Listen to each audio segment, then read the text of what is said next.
Get into it. Is P. Diddy guilty or is he not? Okay, is P. Diddy guilty or is he not, honey? That's the question of the day. Question of the day.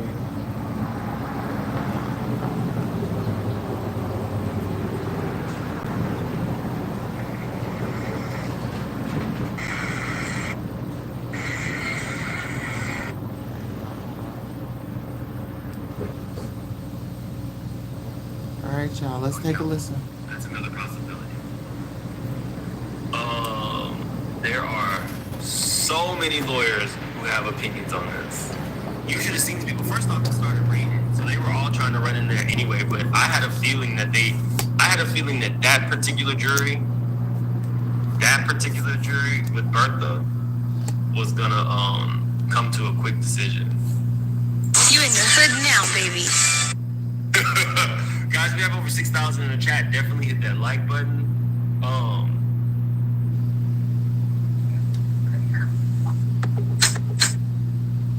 Because she is an attorney. So, Katie, thank you so much for joining us. But this is a breaking news. There's a verdict or verdicts in on the Diddy trial. I think there are 4 verdicts in that they found, but they're hung up on one, and that is the most serious charge, which is racketeering and conspiracy. Katie, am I right? Yeah, the racketeering is the most serious, but I also don't want to minimize, Don, in any way the fact that the trafficking dealing with Cassie Ventura and the other victim, Jane, that's her pseudonym, that means that they're not as important or not as critical. The prosecution always carries the burden of proof. It's beyond and to the exclusion of every reasonable doubt, and there's a reason why that burden of proof is higher in a criminal case than it is in a civil case, because Diddy's liberty is at stake. Now, the jury has not heard anything about it. The jury doesn't know what his criminal exposure is. The jury has no idea that he could be going to life in prison. And I want to remind people that for the sex trafficking counts, the maximum punishment is life in prison. So Diddy may be looking at a racketeering count, and it is the most, quote, serious, but I will say that there's still massive exposure for him on the other ones. I also want to put out here, too, part of the reason why the jurors are not supposed to be able to read and consume media, all kidding aside, we know that he's been actively jockeying for a pardon from Donald Trump. Mm-hmm. And that is definitely something that if I were a juror and I was not heeding my instructions from the judge, and I'm checking out the media and I'm reading that this guy is trying to get a Trump pardon, that would weigh on me as well if I was considering what to do with this guy, right? We're human. We're thinking about, does this guy get the punishment? If I'm thinking he's guilty, does he get the punishment that he deserves in my mind? And so, again, all kidding aside, that's part of the reason why these jurors are instructed not to consume any media when they're serving as jurors, because there's stuff like that that's floating out there in the internet ether that they could read and they could learn. We would like to think that the jury always abides by that, but they don't really, do they? We hope that they do. Well, no, Charles. They don't. And it's human nature. I will say this, though. That point is actually a really underrated point, particularly in today's society with as much misinformation that exists. And I think that that's something that's a little bit different. When I was a prosecutor, I didn't necessarily have to worry as much about rampant conspiracy theories and all sorts of information just readily floating around the web at the rate that they do now, and people's sort of ability to filter out what's real, what's not, what's credible, what isn't, also becomes a bigger factor. So you've got the first layer of, listen, follow the judge's instructions, stay off the internet, don't consume any media. And then there's the next layer of, like, if you do go into that space, are you actually savvy enough not to come in contact with something that really makes you think differently about this, because it could potentially be misinformation or some sort of conspiracy theory or some sort of a website that has no credibility. And so that's another layer to this conversation that I think has emerged more recently for trial attorneys that as a prosecutor, I didn't have to deal with as much. But in a case like this, that is nationally and internationally, for that matter, of interest, potentially the potential for that is much higher. Yeah, we would like to think that they do, but you're right. There's just human curiosity there. I'm not sure how much it affects a jury, perhaps it does. I guess it can be, as you guys say, again, you're the attorneys, at least influential or prejudicial in some of these cases, but usually they don't admit it to the judge that they are doing it, correct? No, because that's going to result in an immediate disqualification. Judge Subramanian has not released the alternates, and so because of that, he has the ability, if he finds out that any of the jurors have acted in a manner that's going to be prejudicial to the case or potentially prejudicial to either party in that sort of way, that would be a direct violation of his instructions and automatically result in their removal. So you're not going to have that. What you might have is if a juror sees another juror on their phone, for example, or something like that, and they notice that this is what's happening, another juror may tell on the other juror, but no juror is going to, at this point in the case, after having sat there for weeks, sort of self-report, understanding that they're going to be now removed because they could not follow the judge's instructions. Katie? They're coming back tomorrow at 9 a.m. They're not coming to the courtroom. They're going directly to the jury room to continue deliberating. I'm just really hung up, Dawn, on the fact that the note said that there are jurors on both sides that are unpersuadable. That in and of itself is just so powerful to me, because it means to me that whoever's the foreperson has been trying to guide these remaining 11 jurors in the privacy and the confidentiality of that room, and has been trying to kind of navigate the fact that they've got people that are digging in their heels on both sides. And again, this is reading tea leaves, guys, but when I think about jurors digging in their heels on him not being guilty on the racketeering, then that also made me think that maybe they're not coming back guilty on those remaining counts of the sex trafficking, because to Charles' point, it's kind of, how would you build that case toward the RICO? You would build it by saying that Cassie and the other victims were a part of this criminal enterprise, not voluntarily, not willingly, and that is how you get to this criminal enterprise that he was running, as the racketeering count would suggest.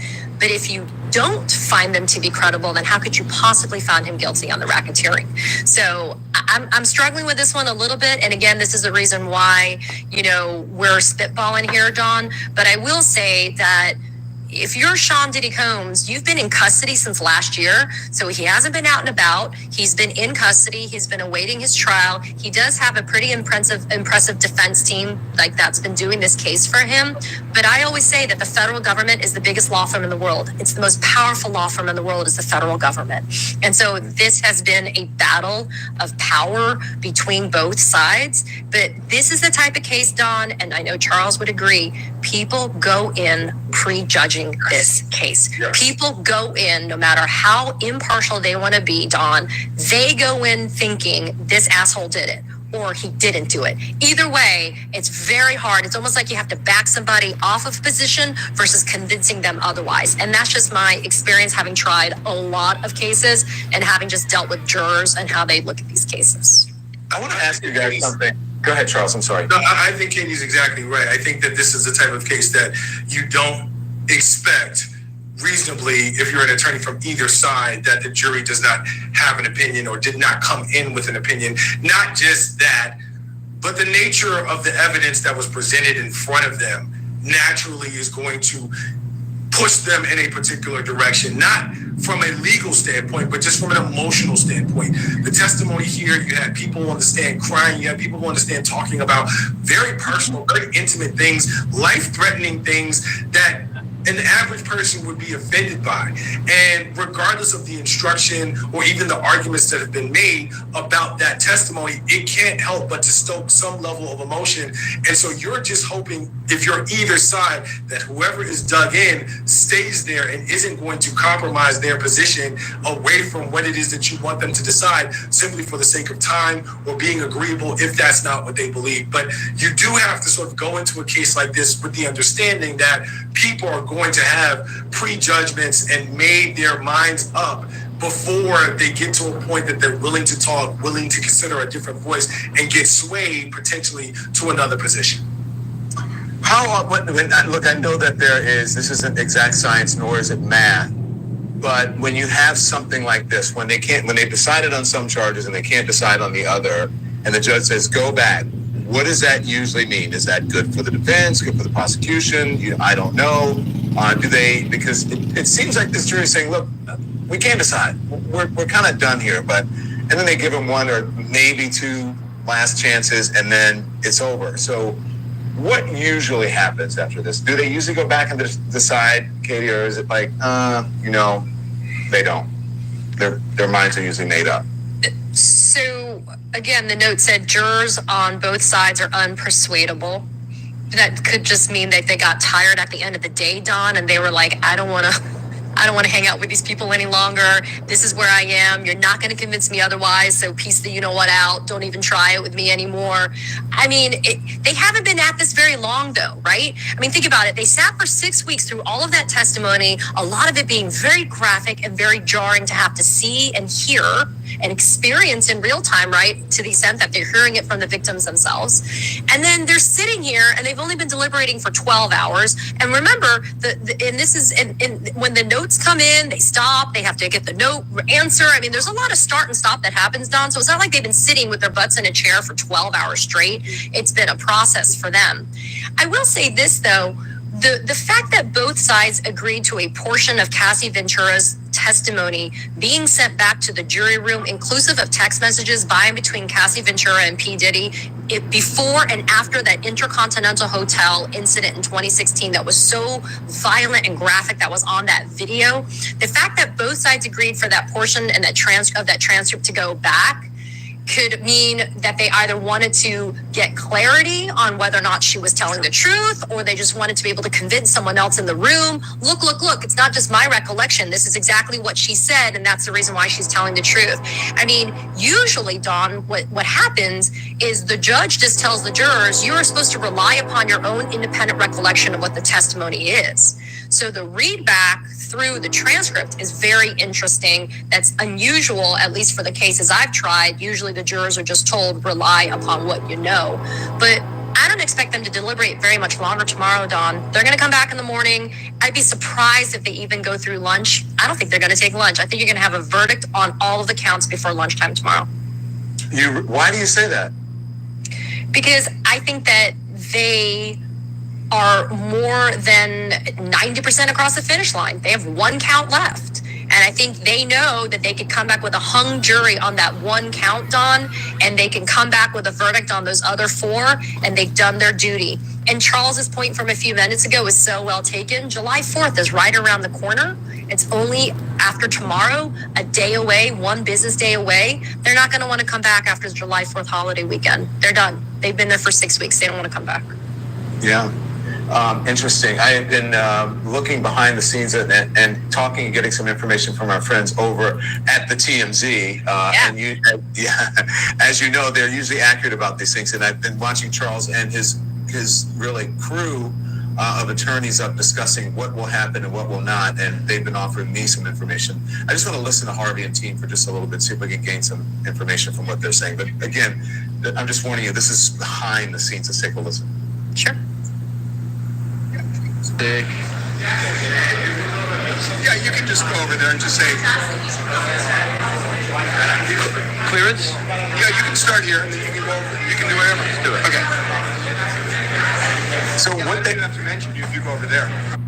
Hello everyone, I'm Major Garrett in Washington. We are following breaking news out of New York City. The jury in the Sean Diddy Combs racketeering, conspiracy, and sex trafficking trial has reached a verdict on 4 of the 5 counts.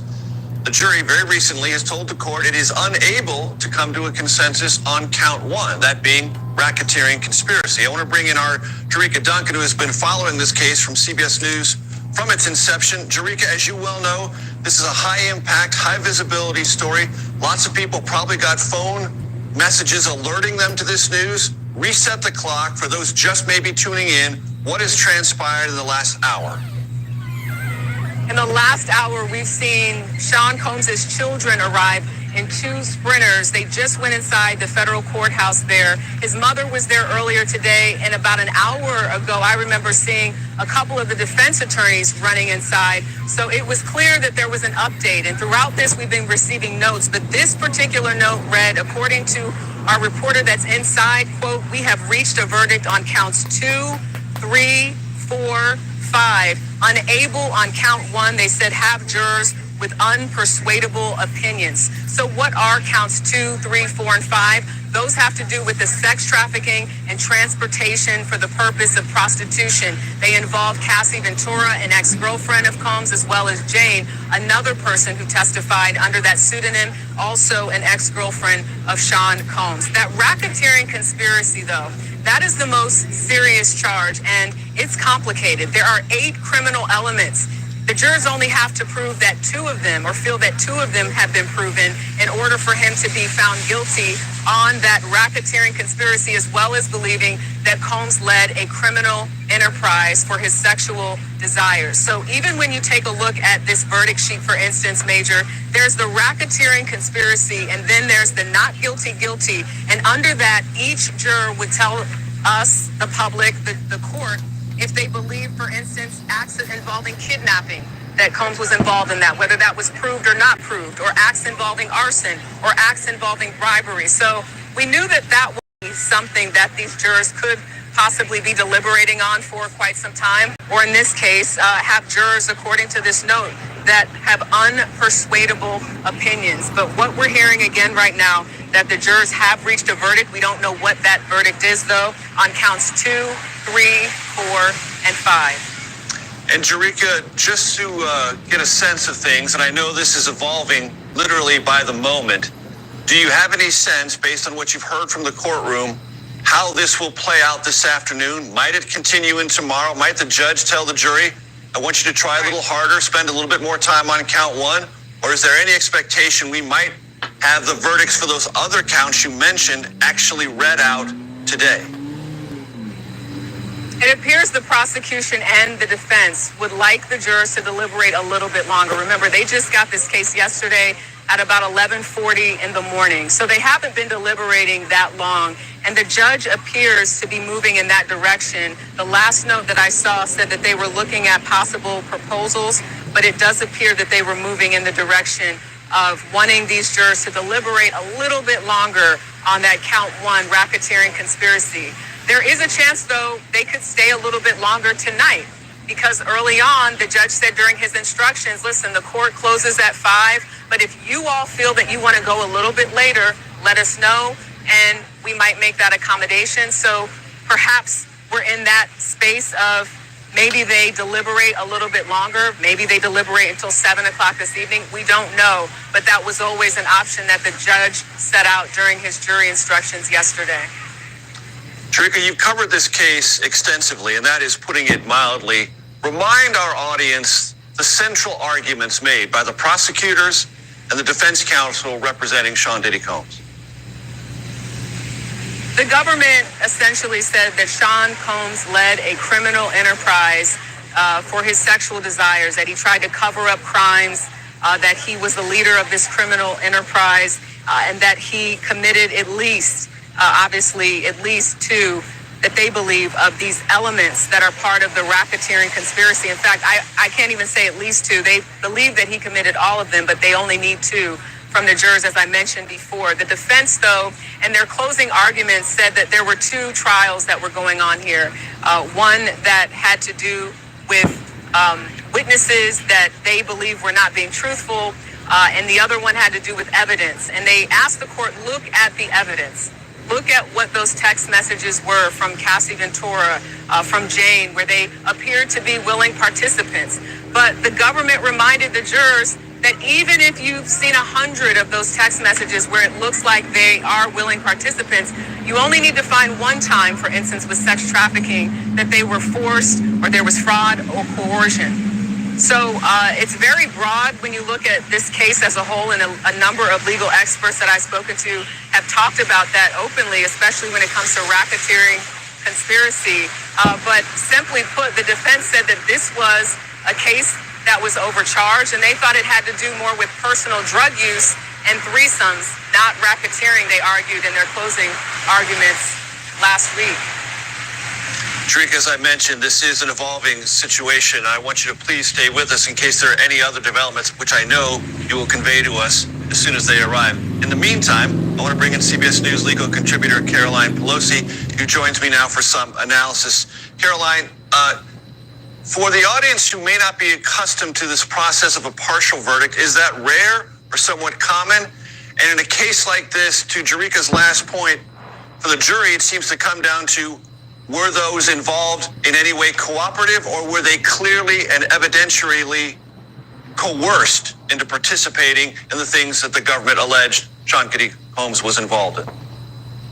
Yeah, to the first part, it is pretty rare, although it gets less rare the more charges that the jury has to deliberate on, right? So this is not just a 1-count indictment. This is a 5-count indictment. And as Jerika noted, the RICO charge is quite complicated. There was, a lot of information about just the law of RICO for the jurors to digest. So it doesn't surprise me that that's the one they're potentially hung up on. I would note they have not yet reached a partial verdict. They have told the judge that they have come to an agreement on those remaining 4, or the last 4 charges, but that they're sort of deadlocked on that first charge. I would be completely shocked if the judge this time around said, okay, we're going to take those verdicts on 2, 3, 4, and 5, and we're going to declare a mistrial on count 1. Typically what happens in this situation is the judge will provide what's known as a dynamite charge. It's called an Allen charge,